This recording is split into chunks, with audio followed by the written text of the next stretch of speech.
실제로 면역력이라고 하면 력이라는 말 때문에 힘이라고 생각하는 경우가 많고요. 이때 힘이라고 하면 어떤 주체가 돼서 내 몸에 병균이라든지 병이 생겼을 때 막아준다는 느낌을 받게 됩니다. 하지만 한의학적으로 면역력이라는 것은 특정한 어떤 힘이 아니라 몸에 불편한 것을 채워주고 넘쳐나는 것은 깎아주는 것을 말합니다.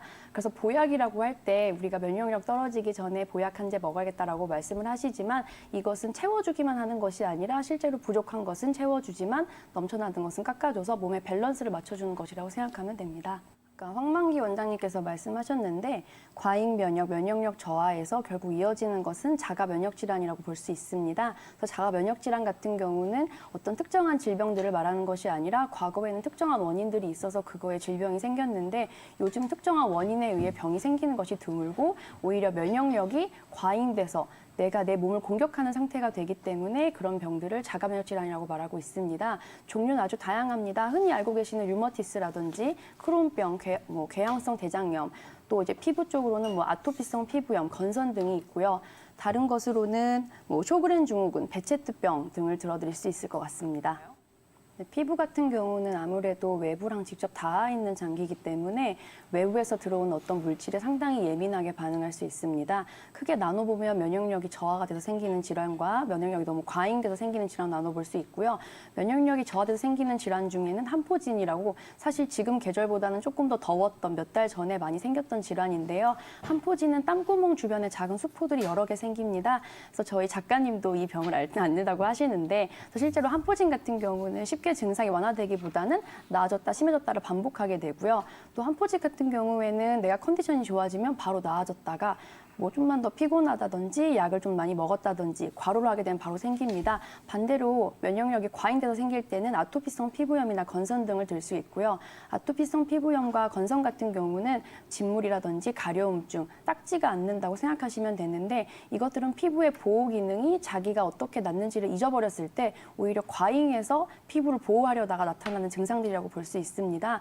그래서 한포진이라든지 아토피 피부염, 건선 모두 다 증상들의 대증 치료를 보통 받고 계시는데요. 대증 치료를 하시면 아무래도 증상이 완화되는 것은 있지만 실제로 깊이 있게 치료를 받으셔야만 나을 수 있는 질환이라고 볼 수 있습니다.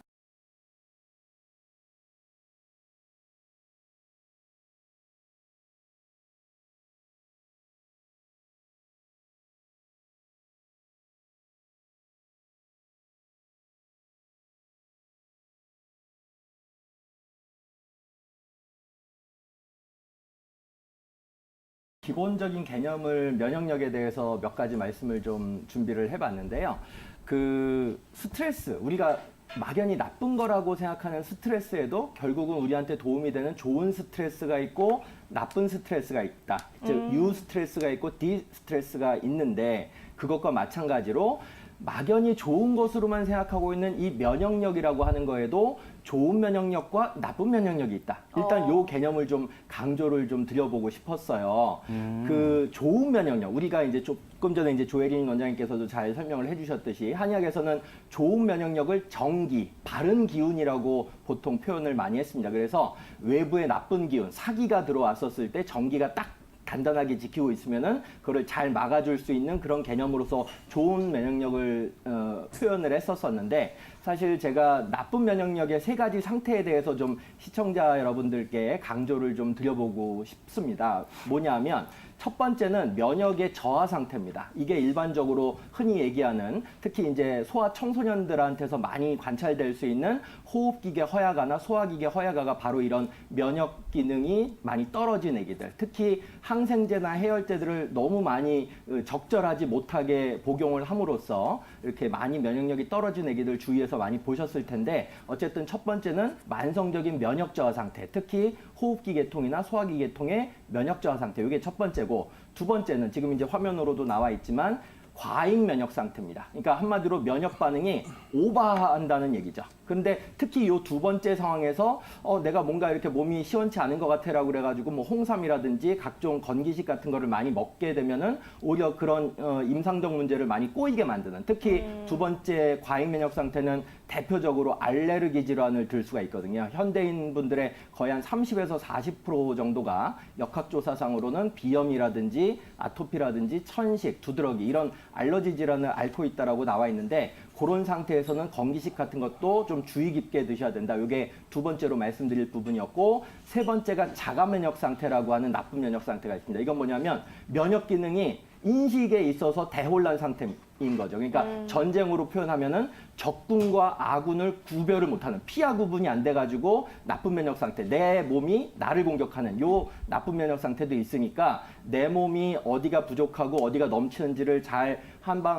이렇게 전문가 선생님, 한의원 선생님한테 잘 판별을 먼저 받아가지고 면역과 관련된 교정이나 관리를 하는 게 굉장히 중요하겠다. 이렇게 좀 정리를 해볼 수 있을 것 같습니다. 한약 처방은 장 건강을 위해서 이 본초나 처방들이 굉장히 많이 준비가 되어 있는데 네. 대표적으로 아까 이제 안덕근 원장님께서도 좋은 이제 숙취에 좋은 어떤 한약들 말씀을 해주셨는데 그렇죠. 뭐 향사 양위탕이라든지 곽향 정기산이라든지 그다음에 뭐 향사 육군자탕이라든지 이진탕이라든지 그 각각의 환자의 상황에 걸맞는 처방들이 굉장히 많이 다양하게 준비가 되어 있기 때문에 근데 중요한 거는 처방은 많이 준비가 되어 있지만 과연 어떤 처방이 요 상황에 적합한 처방인가 요거는 전문가가 결국 결정을 하고 판단할 문제니까 네. 가까운 한의원 가셔가지고 내가 장 건강, 내가 이제 체질은 어떤 상태인지, 병증의 심각도는 어떤 상태인지, 면역이 허약한 상태인지, 면역이 과민된 상태인지, 그리고 그 수준은 어느 정도 상태인지를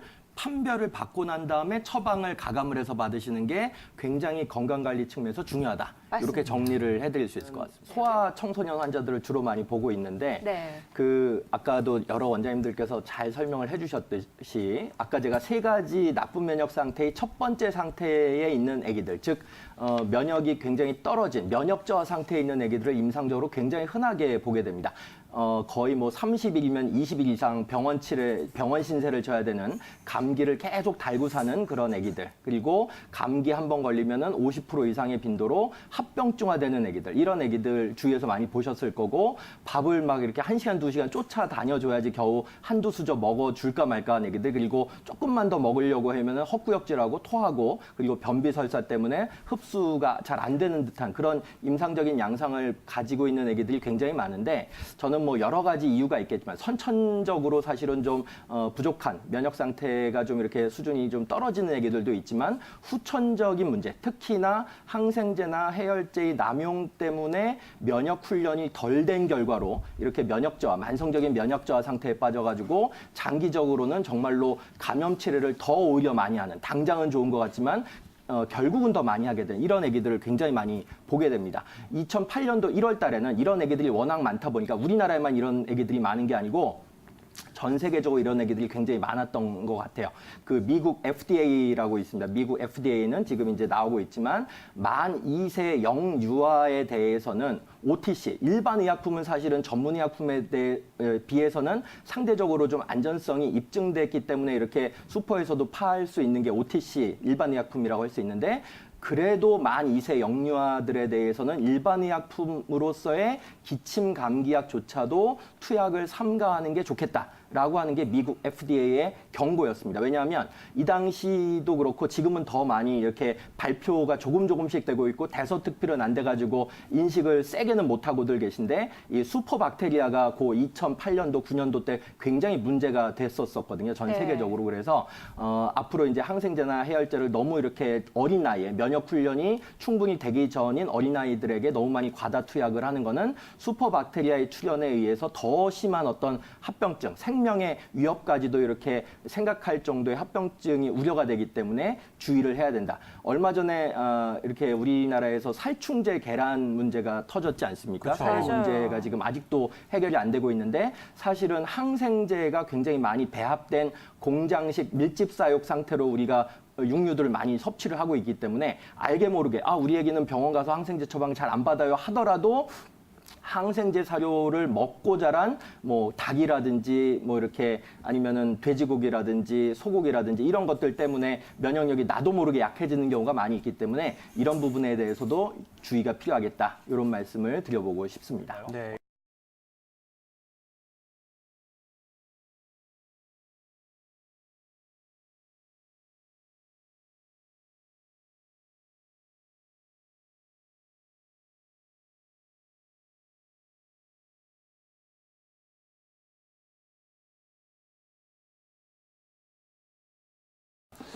지금 다 좋은 얘기들 많이 해주셨는데 옛 어르신들이 잘 먹고 잘 주무시면 몸이 좋다 얘기하시잖아요. 그러니까 결국은 잘 드시는 것들, 음식 먹는 것들이 밥이 보약이고 잠이 보약이 되는데 이 밥을 드시는 것들을 잘 흡수가 못하면 그 음식이 흡수가 안 되면서 면역력이 떨어지기 때문에 특히 이제 몸에서 음식 흡수가 잘 안 된다는 얘기는 뭐냐면 장내 세균총이 유익균과 유해균이 어느 정도 일정 정도의 밸런스를 맞추고 있어야 되는데 항생제를 지나치게 많이 쓴다거나 면역력이 많이 떨어지면 유익균의 수는 확 줄어들고 유해균이 늘어나면서 장내 흡수율이 떨어집니다. 근데 그런 부분들 때문에 또 문제가 생기면 장염 같은 증상들 나타나기 때문에 평소에 음식 조절 같은 것들을 좀 더 신경 써서 아까 우리 이만서 원장님께서 말씀하셨지만 밀가루나 매운 거, 짠 거, 자극적인 음식들, 담음을 만든 음식들은 좀 피해 주시고 두 번째는 잠을 잘 못 주무시면 그러니까 잠을 못 주무시는 분들 중에 특징이 뭐냐면 자꾸 심장 박동이 빨라지면서 마치 우리 카페인을 너무 과다 섭취하면 네. 가슴이 막 두근두근거리면서 원장님 불안해요, 초조해요, 밤에 꿈을 많이 꾸고 잠을 잘 못 자고 아침에 일어나면 개운치가 않습니다. 이런 부분들이 생기시는데 한약적으로 봤을 때 항상 아랫배는 따뜻하고 가슴 위쪽은 시원해야 되는데 아랫배는 자꾸 차지면서 면역력은 더 떨어지고 가슴 위쪽으로는 자꾸 열이 올라오면서 그런 부분들이 문제가 있기 때문에 한의학적으로는 이 수승화강이라고 하는 면역 치료들 또 뭐 약침을 이용해서도 응용할 수가 있고요. 그래서 지금 약침 치료라든가 또는 아랫배를 대표주는 뜸이라든가 또는 음식들 중에서 조절 잘 하시고 그 음식 조절이 안 된다고 하면 우리 황만기 원장님 말씀하신 것처럼 한약 처방을 전문가를 통해서 잘 처방 받으셔서 드신다면 좋으실 것 같은데 저는 무엇보다도 제일 중요한 건 우선 섭생, 음식을 먹고 생활하는 잠을 잘 주무시고 그다음에 잘 드시고 흡수를 잘하는 게 무엇보다 선행돼야 된다고 생각이 듭니다. 이 한의원에 산모분들이 많이 오시는데 문제가 되는 것들이 참 뭐냐면 이 용역과다 이제 아기를 놓으시면서 많이 기운도 쏟아내고 피도 많이 쏟아내고 하는데 보충되는 시간이 상당히 부족합니다. 그 이유 중에 하나가 뭐냐면 아기를 놓으신 산모분들이 당연히 뭐 모유 수유를 하든 우유를 먹이든 밤에 잘 수 있는 시간이 너무 부족합니다. 두 번째는 아기를 키우시다 보니까 처음 이게 키우시다 보면 아기 키워보신 분들은 알겠지만 자기 정말 밥 제대로 잘 차려가지고 드실 수 있는 시간조차도 없다고 맨날 말씀을 하세요. 그러다 보니까 음식을 자꾸 거르게 되고 그러다 보면 그냥 시간이 없으면 뭐 간단하게 먹을 수 있는 인스턴트 음식이나 빵이나 이런 걸로 끼니를 때운다거나 하시고 잠은 못 주무시고 근데 자꾸 모유 수유를 한다거나 몸은 계속 피곤해지다 보면 이 산모들이 아기를 놓고 나서 어지럼증도 심해지실 수 있고 불면증도 오실 수가 있고 자꾸 피부가 건조해지면서 모발이 자꾸 탈모증이 생기실 수도 있고 더 심해지시는 분들은 원래 어르신들이 오는 질환들 중에서 면역력이 떨어지면 오는 대표적인 질환들이 대상포진이나 구안화사인데요. 이런 아기 놓은 산모들이 나이가 30대, 뭐 40대 이러신 분들도 대상포진이 오게 됩니다. 이 대상포진이 온다는 건 면역력이 극도로 저하된 아주 면역력이 나쁜 면역 상태라고 보면 되는데 그런 경우들이 있기 때문에 산모분들은 반드시 제가 최대한 낮에라도 아기가 잘 때 조금씩이라도 쪽잠을 좀 주무십시오. 잠을 자는 시간을 무조건 확보해야 됩니다. 말씀을 드리고 어떻게든 간에 시간을 내서라도 자기 음식들 대표적으로 콩류라든가 기름기 없는 고기, 생선 이런 단백질 보충들을 많이 해주시고 식이섬유들을 많이 드셔서 혈액량을 늘려주는 것들을 해주지 못하면 면역력이 떨어질 수밖에 없기 때문에 그런 음식 먹는 것들, 생활하는 것들 잘 해주시고 그러면서도 안 된다 그러면 전문가의 처방을 받아서 한약들을 좀 복용해 주시면 그 대표적으로 산후보약을 드시는 이유가 그렇게 회복이 안 되면 이제 산후풍으로 오는 그런 증상들이 되기 때문에 반드시 산모들은 조금 음식 드시는 거, 생활하는 거 잘 해보시고 그게 안 된다 그러면 한약 처방 같은 것들을 좀 받으셔서 적극적으로 좀 치료에 임하실 필요가 있다고 생각이 듭니다. 맞습니다.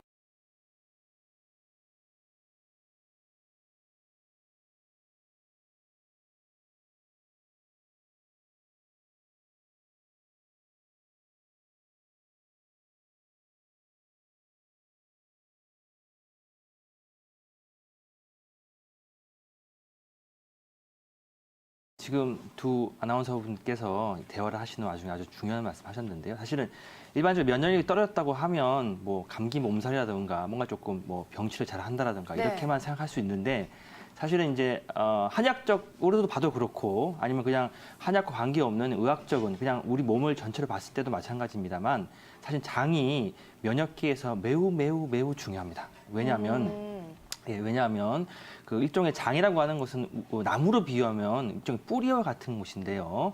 그 외부에서 우리 몸을 영위할 수 있도록, 삶을 영위할 수 있도록 만들어주는 영양소가 흡수되는 곳이 바로 장인데, 그 장에서 잘 흡수 못하는 여러 가지 형태들 또는 뭐 다른 외부의 독소들 같은 것들이 들어오는 그런 부분에서 여러 가지 질환이 야기될 수 있거든요. 그래서 지금 나오고 있습니다만, 무언가 잘 투과되는 형태, 그러니까 영양분을 잘 흡수시켜 놓고 그리고 바깥에 있는 무언가 큰 덩어리들 또는 뭐 병균이라든가 입자 굵은 어떤 다른 것들은 걸러내주거나, 혹은 또 일부 들어온 것들은 안에 있는 그 우리가 말하는 어떤 백혈구라든가 면역 세포들이 그거를 또 죽여줄 수 있는 그런 형태로 구성되어야만 건강한 형태의 장이 될 수 있고, 그래야만 몸이 건강해질 수 있기 때문에 면역계의 가장 기본은 장이라고 볼 수 있는데요. 점점 날이 갈수록 이제 그 음식들이 뭐 튀김이라든가 조금 뭔가 인스턴트 식품 등등 뭔가 그 장을 건강하게 하지 못하는 음식들이 점점 발달하고 있는 시대에 살고 있기 때문에 점점 장에 있는 서식하고 있는 장내 미생물의 어떤 균형이라든가 세균청의 안정화 같은 것들이 저해되는 시대를 살고 계시고요. 그리고 점점 진행될수록 점막 자체도 많이 좀 이제 그 틀어지거나 뭐 염증 생기는 형태로 잘 갈 수 있다는 거죠. 그러면 아까 말씀드렸던 것처럼 뭐 뭔가 외부에 문제가 생겼을 때 또는 뭐 어떤 그런 세균이라든가 다른 부분들을 이겨낼 수 있는 그런 어떤 면역 세포들 또는 백혈 같은 것들이 죽어들일 수도 있고, 또는 뭐 장에 해당되는 부분에 그 일종의 육모에서 어떤 그런 것들을 걸러내줘야 되는데 자꾸 이것들이 이제 손상이 되면 투과성이 커지기 때문에 굵은 것들이 막 들어오는 거죠. 이제 뭐 큰 세균이라든가 아니면 뭐 소화 안 된 입자의 굵은 덩어리 음식들이 들어온다라든가. 그러면 또 몸 안에서는 이것이 대혼란에 빠지면서 면역계 폭주가 일어난다라든가 그런 여러 가지 다른 면역 질환의 시작이 될 수 있는데, 그래서 한의학적으로도 그렇고 전체적인 그런 의학적인 부분에서도 마찬가지로 장의 어떤 건강이 면역계에서 가장 중요한 1번이라고 보실 수 있겠습니다. 장을 건강하게 하는 여러 가지 방법 중에서 가장 기본적인 것들 몇 가지를 말씀드리고 그다음 또 다른 것들 좀 언급해드리도록 하겠습니다. 가장 중요한 거는 채소와 과일 같은 것을 많이 드시는 건데요. 식이섬유 많이 네네, 그렇죠, 그렇죠. 하나 좀 더 덧붙이면 그 채소와 과일 같은 것들을 그냥 처음에는 그냥 건강한 자연산의 유기농 이런 것들 많이 드시는 게 좋긴 합니다만은, 장에 조금 문제가 있으신 분들은 채소를 많이 드시되 삶은 것들을 드시는 게 더 좋습니다. 왜냐하면 그 생으로 되어 있는 야채들 자체가 또 약간의 독소를 가지고 있기 때문에 그렇거든요. 그래서 무슨 질병이 있거나 병이 있는 경우에는 그게 좀 낫죠. 아까 했던 말씀 조금 더 덧붙이면, 황만기 원장님 말씀하셨지만 사실은 면역기가 떨어지면 그 면역기가 떨어지는 것만으로 몸에 힘이 빠지는 것처럼 몸이 약한 형태의 어떤 상태가 됩니다. 항상 잦은 감기에 시달린다라든가 아니면 뭐 무슨 장염이 잘 생긴다라든가 설사나 변비가 많이 오는 것처럼요. 근데 말씀하셨던 것처럼 그 단계 좀 더 지나가게 되면 몸에서 어떻게 살아보려고 좀 면역기가 과잉으로 막 조금 민감해진 상태가 되는데, 이게 이제 과잉 면역이라고 하는데, 그런 게 주로 이제 알러지 질환들이죠. 뭐 비염이라든가 아토피라든가 이런 것들이고요. 그다음에 더 심해지면 이제 크론병 같은 아까 조현영 원장님 말씀하셨던 것처럼 자가면역 질환에 빠져서 내 몸의 세포를 내가 공격하는 상태에 빠지는 게 면역기의 3단계인데요. 아까 말씀드린 이런 음식들 중에서도 그 크론병이라든가 뭔가 조금 내 몸에서 장이 어떤 식으로 투과력이 높아지면서 전체적으로 뭐 혼잡이 되어 있는 이런 상태까지 가게 되면 채소를 드신다고 하시더라도 삶은 야채를 드시는 게 좀 좋고요. 조금 기본적인 단계라고 하면 그냥 건강한 야채를 드시는 거죠. 왜냐하면 그 정도만 되면 생야채를 드시면서 그냥 단순 섬유질만 흡수하는 것이 아니라 살아있는 효소 상태들도 다 섭취할 수 있기 때문에, 그럴 경우에는 이제 소화 효소도 좀 더 높아지게 되고 조금 더 이제 그 장 자체의 건강성을 좀 도와줄 수 있기 때문에 그러하고요.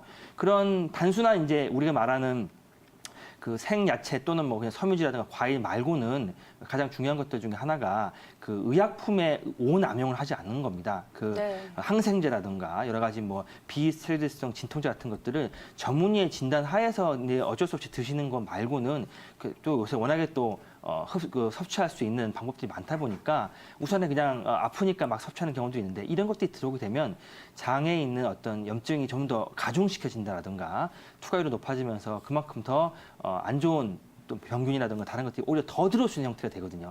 그런 것도 좀 주의하셨으면 좋겠고요. 그다음에 밀가루, 사실 아까 말씀하셨지만 밀가루 음식을 줄이는 것도 중요한 것이 글루텐은 또 이제 장 점막 상태를 또 줄여주기 때문에 그렇습니다. 그래서 망가뜨리기 때문에 그렇기 때문에 여러 가지 장 건강 상태가 안 좋아질 수 있는데 몇 가지 정도 이렇게 말씀드렸던 것처럼 섬유질이라든가 또 뭐 야채들, 그다음에 뭐 항생제라든가 이런 것들 좀 줄여들고 그리고 밀가루 같은 거 줄이는 정도 이런 식으로 한번 해줬으면 좋겠고 예. 그 나머지 또 한약이라든가 다른 부분들은 다른 원장님께서 말씀해 주실 수 있을 것 같습니다. 네. 사실은 그 감기라든가 우리가 말하는 어떤 그런 컨디션 저하로 인한 갖은 뭐 그런 콧물이라든가 뭐 네. 기침 이런 등등에 해당되는 형태의 기본적인 면역력 저하, 그러니까 주로 감기죠. 이런 형태의 패턴에 가장 많이 발생할 수 있는 계절이 바로 지금입니다. 왜냐하면 지금인가요? 그렇죠. 왜냐하면 이제 그 말씀하셨던 것처럼 더웠다가 추워지기 때문에 그런데요. 더울 때는 우리 몸 안에 있는 온도의 항상성을 위해서 땀구멍을 열어놓거든요. 그래서 이제 땀도 더 많이 나게 되고 어떻게든지 간에 조금 안에 있는 열을 식힐 수 있도록 하는 형태가 가장 이렇게 몇 개월 정도 해오고 있었던 상태에서 이제 아침이라든가 저녁 때 되면 쌀쌀하게 되는 아주 많이 이제 오늘도 이제 아침이라든가 어제도 보면 그렇고 한 18도 정도로 매우 서울 같은 경우에 좀 추웠는데요. 이런 경우에는 감기가 가장 잘 걸리기 좋습니다. 그래서 두 가지를 제가 추천해 드리고 싶은데요. 좀 낮에는 더울지 모르겠지만은 아침이라든가 저녁을 위해서 얇은 가디건 같은 거 또는 뭐 얇은 스카프라든가 얇은 어떤 그런 살짝 덮을 수 있는 어떤 것들을 조금 특히 여자분들 가지고 다니실 수 있으시면 체온의 보호를 또는 뭐 더울 때는 그냥 그걸 벗어 던지면 되니까 체온을 유지하는 데 조금 도움이 될 수 있을 것 같고요. 사실은 지금 타이밍부터는 차를 드실 때 덥더라도 아메리카노, 아이스 아메리카노보다는 따뜻한 차를 드시는 게 좋습니다. 왜냐하면 속의 온도는 이미 벌써 차지기 시작할 타이밍이 되었거든요. 그래서 속은 이제 더운 여름에는 그렇게 하긴 했지만 이제 아직은 이제 환절기처럼 돼서 낮에는 더울지 모르겠지만 그래도 드시는 음료만큼은 조금 이제 따뜻한 걸 드시는 걸로 하시는 것이 환절기에 감기 예방에 조금 더 도움되지 않을까 싶습니다.